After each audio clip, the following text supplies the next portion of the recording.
Definitely. So while you're meeting these pioneers in the industry, how do you see your product and the product you're building in Manolin helping them? Because I think I don't know if it's like pivoting a lot of times during your years, but you have to sort of always reflect, am I building the right product for these guys that are so good, right? So can you Yeah. tell us a bit about those like processes? Because I guess you get new input all the time. Absolutely. And I mean, I think it's something it's a challenge for any startup, right? Finding product market fit, finding what your customers want. I mean, from our side, right, we didn't come from a farming background. We came from a tech background. And because of that, we've had to stay very diligent about the learning and the feedback that we get, helping them. I mean, we're never going to be better farmers. We can never, we're never going to be able to replace that experience and that work. But what we can do is really focus on the efficiencies and, where can we save time for people. What has changed in the industry, in my opinion, is, there's more critics, there's more people that want to see what's going on, and managing this data, managing this information is becoming a bigger and bigger challenge.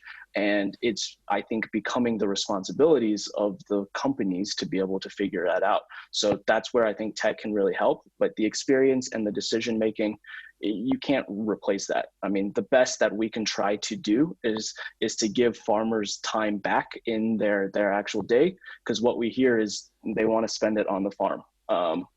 And that's what we want to make happen, is get out of the office, get back out to the farm as easy as possible.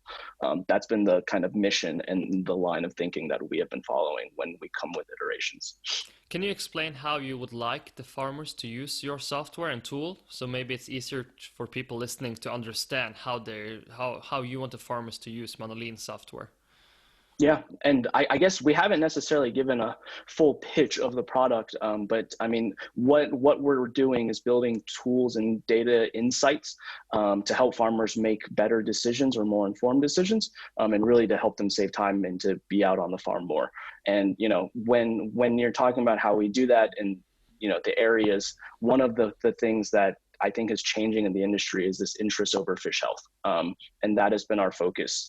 The farmers, that is their most important asset, is having great health, and managing it is becoming more and more challenging. So the ways that we help is, for one, we help manage data. So we bring in all of a farm's data from their inventory systems, from their lab reports, from their neighboring areas, and bring it into one place so they can see it in one specific area. The number two thing that we do is we help them track, metrics.